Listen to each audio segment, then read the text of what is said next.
और इस वक्त की बड़ी खबर आपको बता दें, डीआरडीओ के पूर्व डीजी वीके सारस्वत ने बड़ा बयान दिया। वीके सारस्वत ने कहा कि मिशन शक्ति पिछली सरकार की प्राथमिकता में नहीं था। पिछली सरकार ने न तो हमें हां कहा था और न ही ना। इतना ही नहीं, डीआरडीओ के पूर्व डीजी ने कहा कि यह प्रोजेक्ट 2 साल पहले ही शुरू हुआ था और आज भारतीय वैज्ञानिकों ने इस मिशन को सफलतापूर्वक अंजाम दे दिया। आज पूरे भारत के लिए बड़ा दिन है क्योंकि स्पेस डोमिनेंस के लिए एंटी सैटेलाइट मिसाइल का इस्तेमाल करते हुए सक्सेसफुल ये पूरा ऑपरेशन हुआ। सर, कितनी बड़ी कामयाबी के तौर पर आप इसे देख रहे हैं, क्योंकि मुझे ध्यान है 2012 में भी आपने आईसीबीएम का जिक्र करते हुए कहा था कि कैपेबिलिटी है हमारे पास। देखिए, देश ने जो आज आयाम एक प्राप्त किया है, ये एक हिस्टोरिक मोमेंट है टेक्नोलॉजिकली। 2012 और 13 में मैंने इस विषय पर एक स्टेटमेंट दिया था। मैंने ये कहा था कि हमारे देश के पास एंटी सैटेलाइट मिसाइल की क्षमता है। हम अगर इस दिशा में थोड़े दिन और कार्य करें तो हम इसका डेमोन्स्ट्रेशन कर सकते हैं।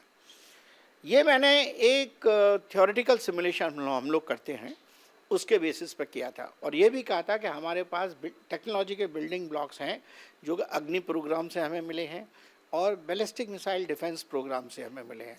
इन दोनों प्रोग्राम्स के वेरियस टेक्नोलॉजी ब्लॉक्स को अगर हम मिला लें और एक नया मिसाइल तैयार करें तो हम सैटेलाइट का इंटरसेप्शन कर सकते हैं। ये हमने स्टेटमेंट दिया था और इसके बारे में बातचीत भी की थी।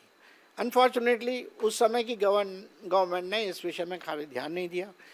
उनका विज़न नहीं था या उनकी कोई और कारण रहे होंगे, पर इसको आगे बढ़ाने की कोई मतलब शुरुआत नहीं हुई। आज जो कार्य हुआ है, ये पिछले 2 साल में डीआरडीओ के साइंटिस्ट ने जो भी बिल्डिंग ब्लॉक्स इसके लिए मिसिंग थे उनका डेवलपमेंट किया। एक इंफ्रारेड सीकर बनाया, एक बहुत अच्छी किल व्हीकल बनाई जिसको हम बोलते हैं काइनेटिक किल व्हीकल, जो कि विद इन मिली सेकेंड्स जो है, जो भी मिस डिस्टेंस होता है सैटेलाइट और अपने इंटरसेप्टर के बीच में, उसको 1 मिली सेकेंड के अंदर उसको कम कर देता है। तो इस समय डायरेक्ट हिट की क्षमता हमें मिल गई, तो हमने उसको डायरेक्ट हिट कर दिया। ये हमें प्राप्त हुआ। तो टेक्नोलॉजिकली ये एक बहुत बड़ा काम है, क्योंकि ये काम मैनुअली नहीं किया जा सकता। ये काम किया जाता है जिसमें कम्प्लीटली ऑटोमेटेड सिस्टम हो। अब आप ऑटोमेटेड सिस्टम आप समझते हैं कि ये सैटेलाइट जब अपनी कक्षा में घूम रहा होता है तो उसकी स्पीड 7000-8000 मीटर होती है पर सेकेंड, और उस समय हमारा मिसाइल जब उसकी तरफ बढ़ रहा है उसकी स्पीड भी करीब 3000 मीटर पर सेकेंड होती है। तो जब ये दोनों एक दूसरे की तरफ आ रहे हैं तो उसको हम बोलते हैं क्लोजिंग स्पीड, 10 या 11000 मीटर पर सेकेंड। तो 1 मिली सेकेंड अगर हम गलत हो गए तो हम 10 और 11 मीटर से ज़्यादा एरर आ जाएगी। तो इसलिए इस कार्य को करने के लिए एक किल व्हीकल का आविष्कार किया गया और उस किल व्हीकल की वजह से इस कार्य में हमें सफलता मिली। सर, पहले मंगलयान प्रोजेक्ट, फिर उसके बाद गगनयान, और ये कितना इम्पॉर्टेंट हो जाता है क्योंकि नेविगेशन या फिर इंटरसेप्टर के तौर पर और ख़ासतौर पे जैसे एंटी सैटेलाइट मिसाइल का इस्तेमाल करते हुए स्पेस डोमिनेंस के लिए भारत जैसे चाइना, रशिया, यूएस की बराबरी करते हुए अब उस लेवल पे आ गया है ताकि अपने एडवर्सरीज को किसी भी अनइवन कंडीशंस पे न्यूट्रलाइज कर सके। हम एंटी सैटेलाइट कैपेबिलिटी में इस समय नंबर 4 पे हैं।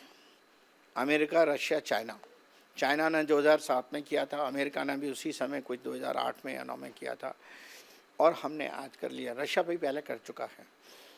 तो हमारी ये जो क्षमता है ये एक डिटरेंस की क्षमता है। हमने ये लोगों को बता दिया कि जैसे हमने न्यूक्लियर बॉम्ब का एक्सप्लोजन किया था 1998 में, आज हमने ये भी करके दिखा दिया है।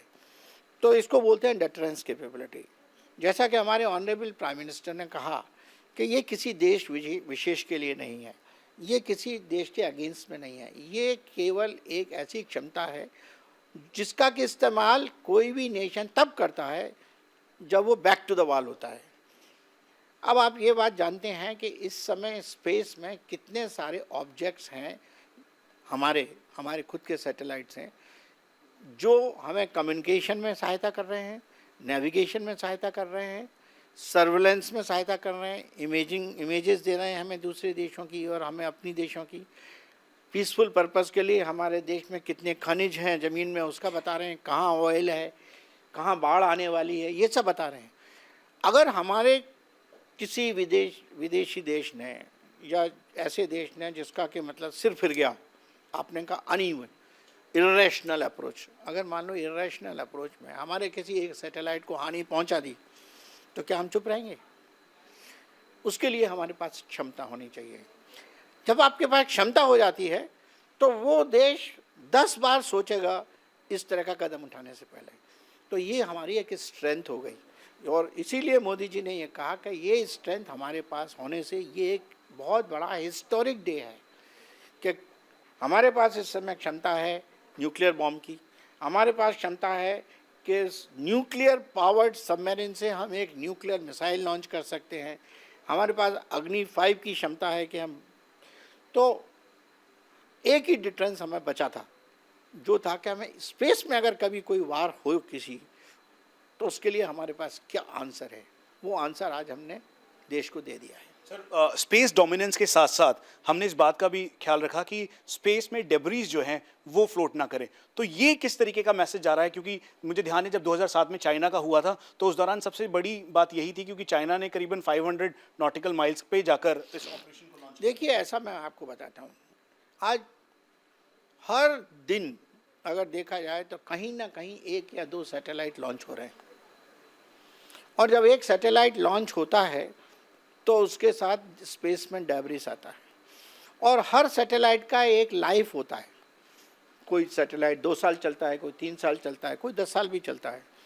तो जब सैटेलाइट लॉन्च होता है और सैटेलाइट की लाइफ ख़त्म हो जाती है तो बहुत सारे ऑब्जेक्ट्स स्पेस में बिना काम के घूमते रहते हैं।